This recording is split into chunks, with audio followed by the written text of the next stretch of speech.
everyone. Okay, can you hear me clearly? Okay, good. So, we are going to continue in our force and motion chapter, still in subtopic 8.2, but in different subtopic.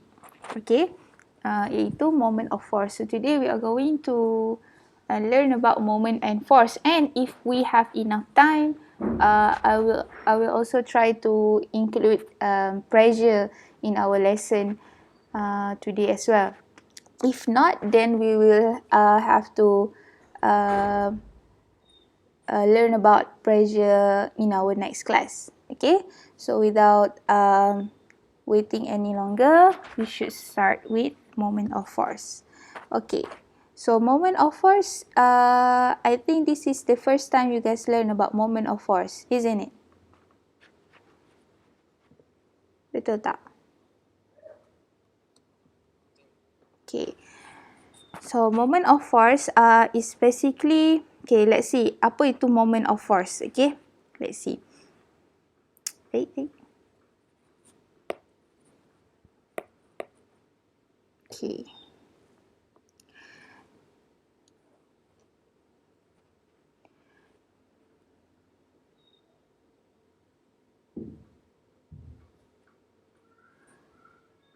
Okay, when a force acting on an object, okay, apabila sesuatu daya dikenakan ke atas objek, the object can rotate at a fixed point, iaitu dekat fulcrum. This is what we have learned last class, fulcrum, a fixed point. Okay, so when a force is acting on the object can rotate at the fulcrum. Okay, dia akan berpusing ataupun dia boleh bergerak pada titik tetap fulcrum tu. Okay, so the turning effect produce, okay, effect of force tersebut dipanggil moment of force. Okay, the turning effect produced is called the moment of force. Okay, dia specific, the turning effect of force. Kita dah tengok there are 5 effect of force that we have learned before. Okay, so the turning effect is specifically called moment of force. And this moment of force depends on the force applied. Okay, macam mana the turning effect, macam mana objek itu berpusing bergantung kepada the force applied. Okay, sejauh mana objek itu berpusing, and the perpendicular distance of the fulcrum to the object. Okay, perpendicular is 90 degree angle.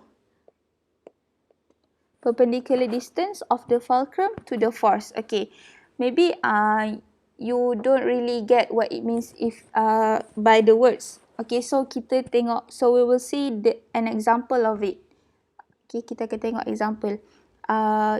In this moment of force, it is important for you guys to know, one, the meaning of moment of force. Second is you have to know, you have to identify the force applied, and you have to be able to identify the perpendicular distance. Okay, if you don't know ataupun if you don't be able to identify the force and the perpendicular distance, you will be having trouble in calculating the moment of force.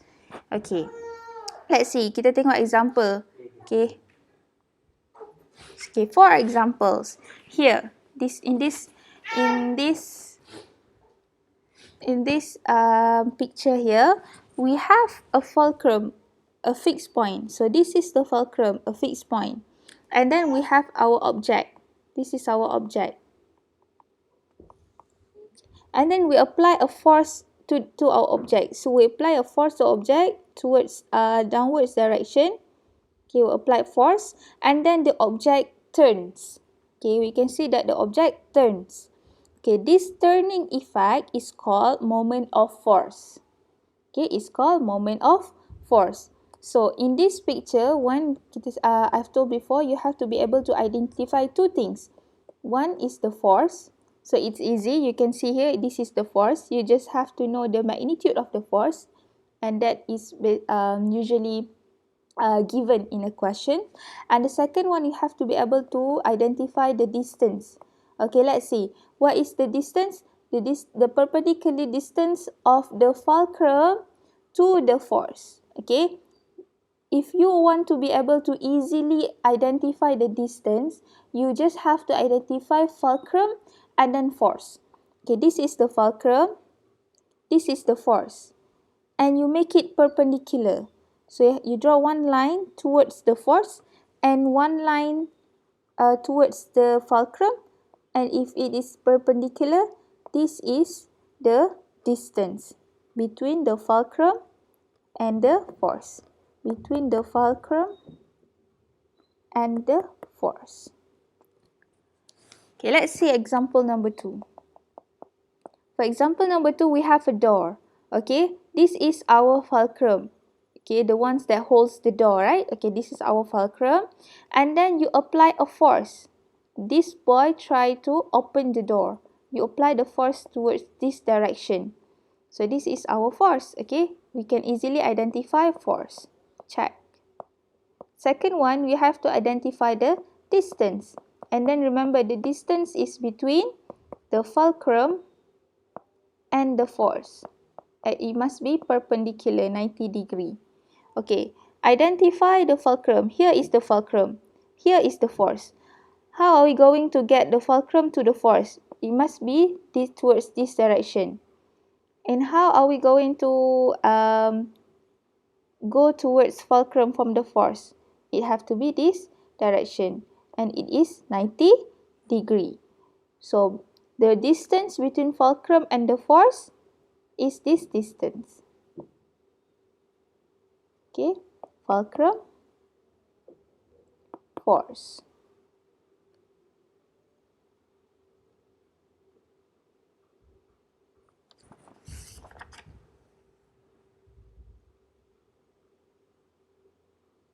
Sorry, fulcrum here, sorry. Fulcrum, force. So this is the distance. And this is the moment of force where the door turns. Okay, turns outwards. Okay, up until here. Is it clear?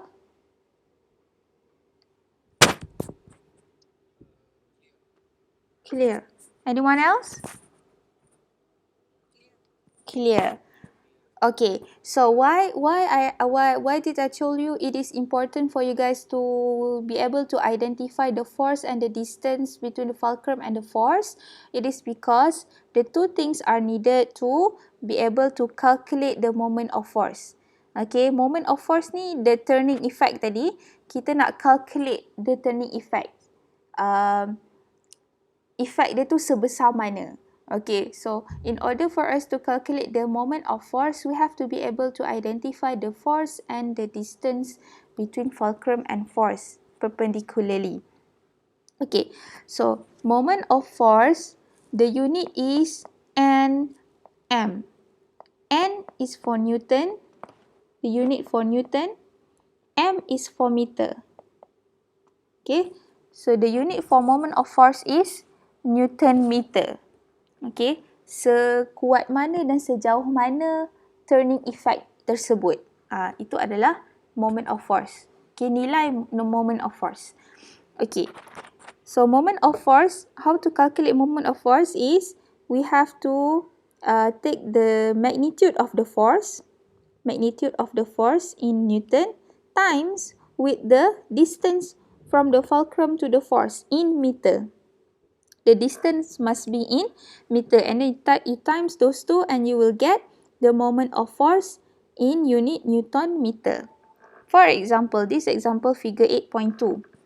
Okay, first identify the force. Okay, this is the force, and the force dia tak bagi tahu lagi the magnitude of the force. Let's say the force is 10 Newton. Okay, the force applied is 10 Newton. Okay, now we have to identify the distance between fulcrum and force perpendicularly. Okay, this is our force, this is our fulcrum. Okay, find the meeting point perpendicularly. Okay, this is the meeting point perpendicularly. So, the distance between force and fulcrum is here, until here. Distance between fulcrum and force. So, the distance here in meter. Let's say the distance here is 20 meter. So, can you calculate the moment of force? How are we going to calculate the moment of force? What is the force? Okay, what is our force here?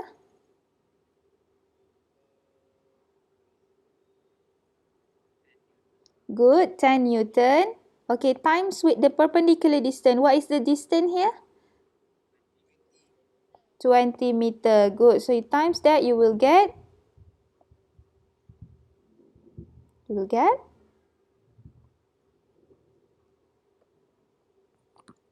Good. 200. Do you need Newton meter? So, this is the moment of force. Okay, so kita tahu bahawa the object will turns, okay, sebanyak 200 Newton meter. Okay, moment of force is 200 Newton meter. So that is how we calculate moment of force.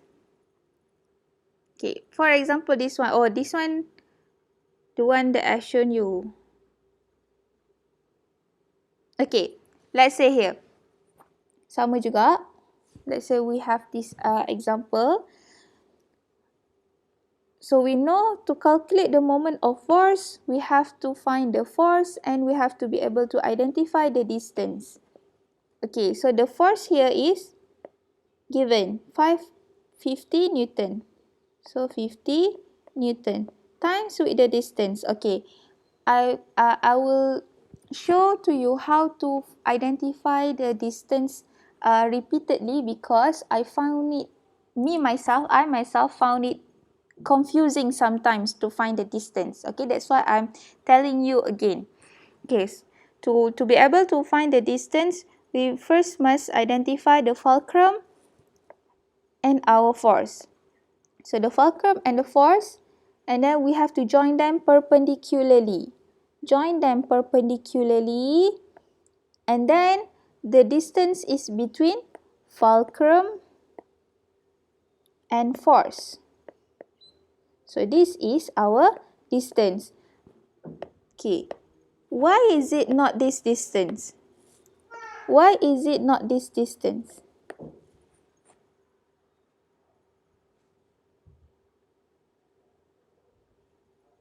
Can anybody answer?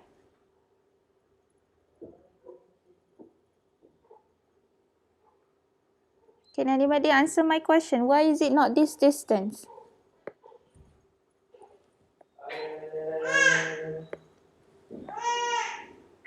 Hello?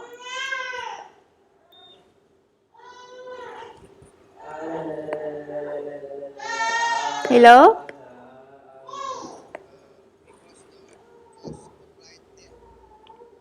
Because the force applied there here.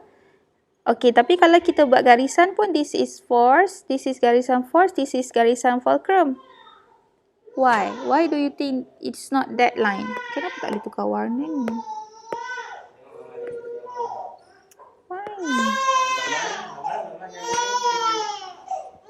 Sorry? Tak dengar.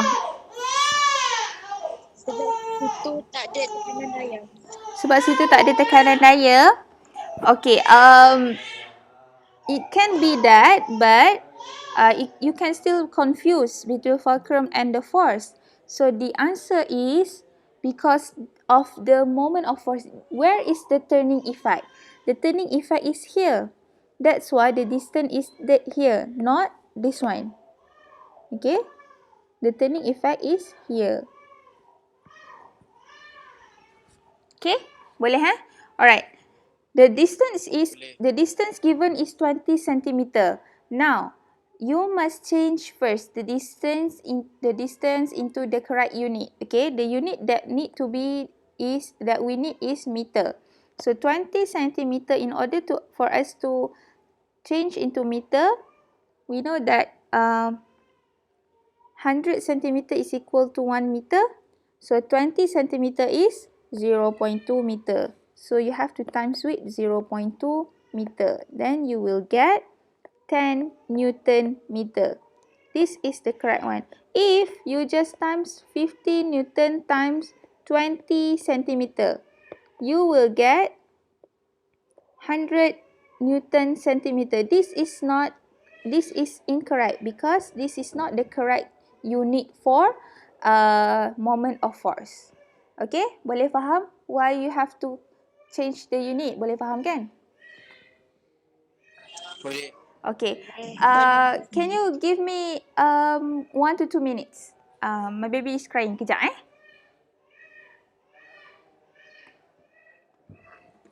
Bang, okey tak?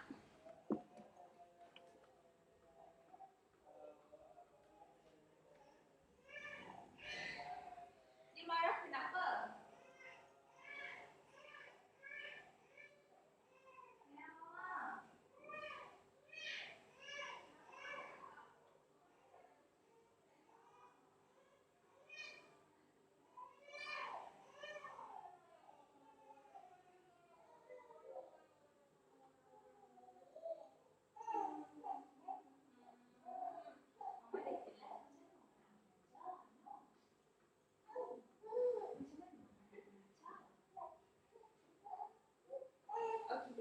Tak, macam mana Mama nak mengajar sekarang?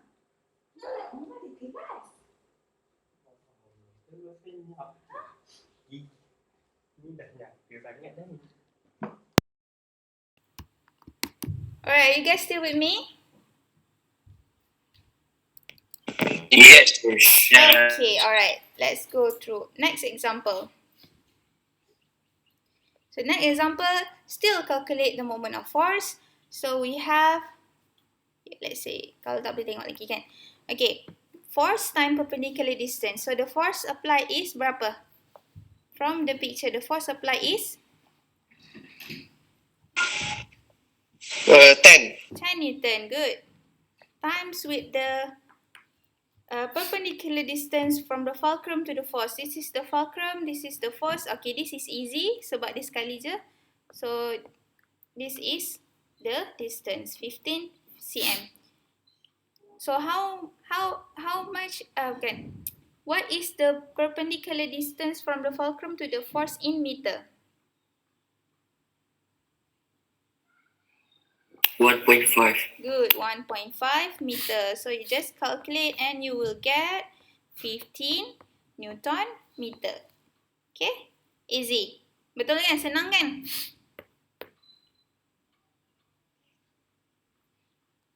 Hello? Yeah. Okay, good. So next one. Moment of force will increase if, okay, there are two factors that can increase the moment of force. Okay, first is obviously the magnitude of the force. Okay, bila awak makin kuatkan daya yang dikenakan, of course the moment of force makin kuat. Of course the turning effect semakin besar. Right, because you increase the magnitude of the force. Awak tekan lebih kuat. So sebab itulah spanner tu berpusing lebih jauh. Okay, so this is easy. Awak boleh faham kan? The next one is if you change the perpendicular distance from the fulcrum to the effort ataupun from the fulcrum to the force. Okay, let's say in this example here, example 1, okay, using this spanner, awak nak pusing screw ni kan, this object. Okay. Tapi awak letak tangan awak di sini. Okay, you put your hand here and you apply force here. Okay, so when you apply 10 Newton of force, awak tekan, okay, 10 Newton of force, okay, because of the distance between the fulcrum and the force is 0.1, the moment of force is only 1 Newton meter. Okay, the turning effect is only 1 Newton meter. But if you increase the distance between your hand and the fulcrum, between the force and the fulcrum, let's say you apply force here at the end of the spanner. Okay, The distance is now 0.2 meter. You increase the distance between the fulcrum and the force. And then the moment of force will become bigger, 2 Newton meter. Okay? Although you are using the same Newton, although you are using the same amount of force. Amount of force is the same. But because you increase the distance between the fulcrum and the effort and the force, the moment of force is also becomes bigger. Okay, bila awak letak tangan awak di tengah, awak tekan sikit, skru tu bergerak sedikit sahaja. The turning effect sedikit sahaja. But if you put your hand at the end of the spanner, awak tekan sikit sahaja, sama kuat macam yang awak tekan dekat tengah, but the screw will move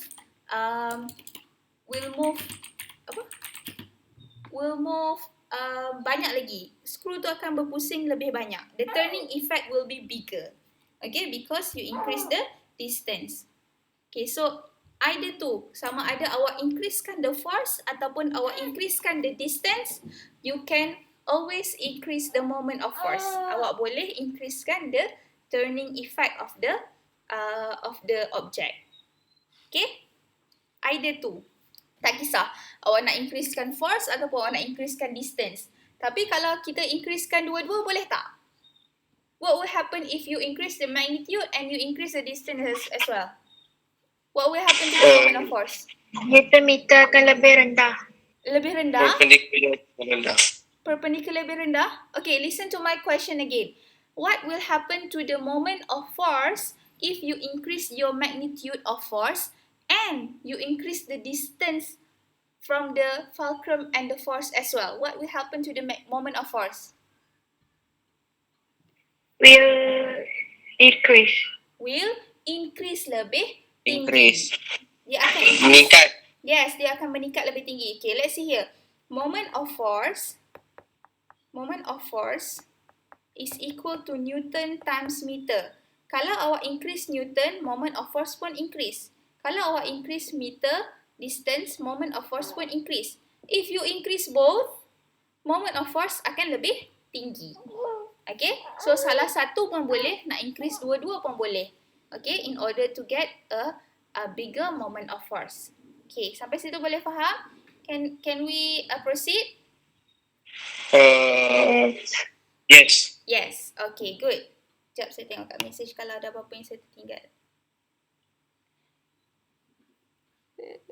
Alright, okay.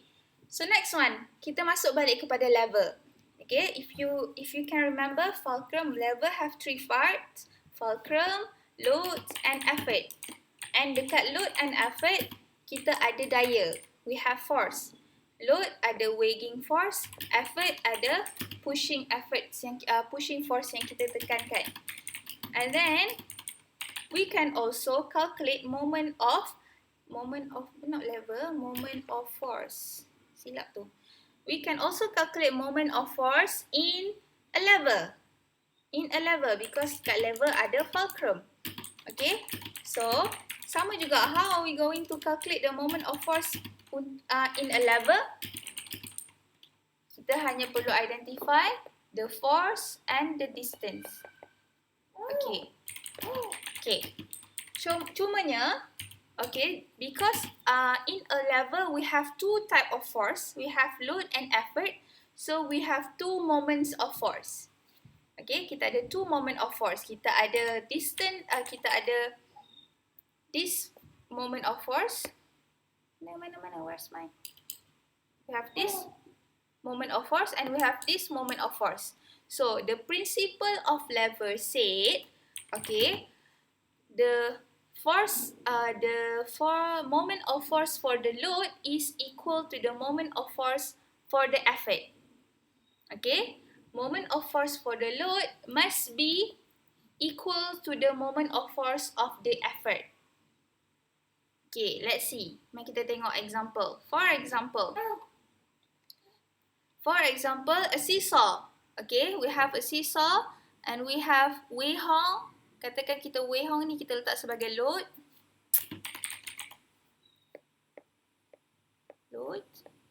And we have jia yin. Jia yin is our effort.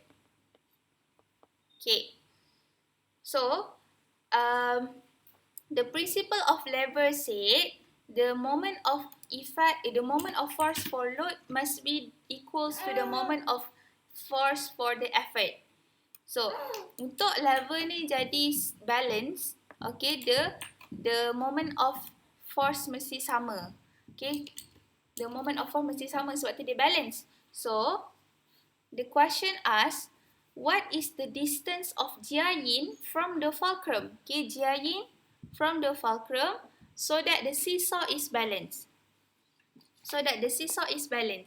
Okay, dia dah bagi force untuk Wei Hong, dia dah bagi force for Jiayin. They also give the distance between Wei Hong and fulcrum. So we know, okay, load, tak naklah kita buat Wei Hong sebagai effort, Jiayin sebagai load. So we know the load is 200 Newton times with the distance between the fulcrum and the force. Okay, perpendicular distance between the fulcrum and the force. Okay, we don't know that, so we stick that as D. So this moment of force, this pergerakan, turning effect, must be the same as the moment of force in effort sebab dia nak balance. Okay, dia nak balancekan seesaw ni. So that's why we take the force for Wei Hong, the effort, times with the distance of the fulcrum with the force 2 meter. And then we just find this D. Dah belajarkan dalam matematik on how to find D kat sini? Have you learned in mathematics class? Yes. Yes. So untuk to find D, you just have to bring these 200 newtons to the right. So because it times when you bring it to the right, it will becomes divide. So 300 times 2 bahagi divide by 200 and you will get 3 meter. So in order for Jiayin and Wei Hong to be balanced untuk selari, Jiayin needs to be 3 meters from the fulcrum. Barulah seesaw tu selari. If not, Wei Hong akan lebih ke bawah.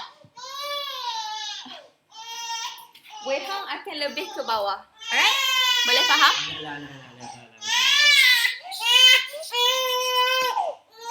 Boleh. Okay. Alright, boleh. Boleh. Next one. Last example.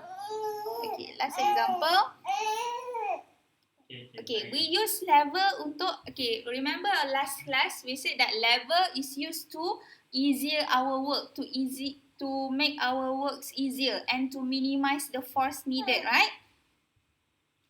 That is the function of lever, kan? Hello? Yes. Okay, so Yes. this is how we are going to calculate. This is how we are, from this calculation, I will be able to show you that lever minimize the force needed. Okay, so this is our fulcrum, this is our effort, and this is our load. This is the distance between load and fulcrum, and this is the distance between effort and fulcrum. Okay, for the man to be able to lift the rock, okay, how many force do he need? Berapa banyak force yang diperlukan untuk pakcik itu mengangkat batu tersebut? Okay, so we have to identify all the information given. The diagram shows a man trying to move a boulder. Batu tersebut is 100 kilograms. So the rock is 100 kilogram using a small stone as a fulcrum. The distance between the boulder and the small stone. Okay, this one. Boulder and the small stone is 0.5 meter. And the distance between the man and the small stone is 2 meter.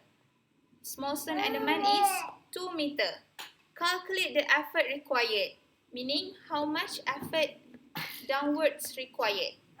Okay, we already know that the principle for lever, the moments of force for load must be equal to the moment of force for the effort. So Newton's times meter for the load is equal Newtons time meter for the load. Okay, for the load, the Newton is how many? How many force is for the boulder? Okay, it's given in kilogram. And the question already given that 1 kilogram is equal to 10 Newton. So how many Newton is for the boulder here?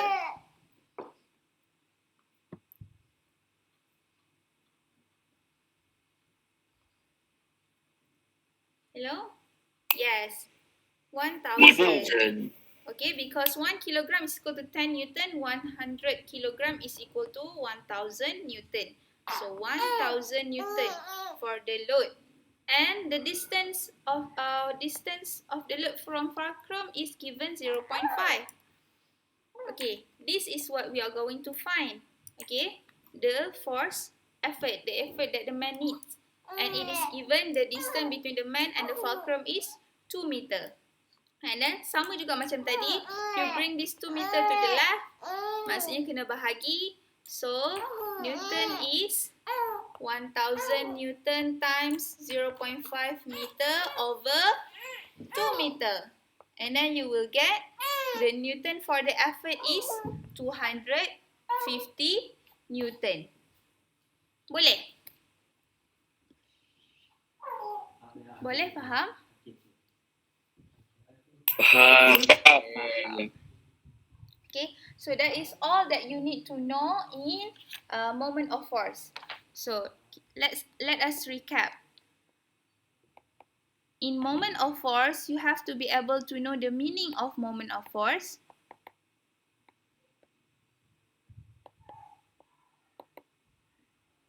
Second, you have to be able to identify force and the distance, perpendicular distance between fulcrum and force. Third, you have to be able to calculate the moment of force. And lastly, fourth, you need to be able to solve problems with lever. And in order to solve this, you have to know the principle of lever, and you have to be able to calculate force of motion, calculate moment of force for both effort and load. Okay, that's it. Do you have any questions for our lessons so far? No. No question.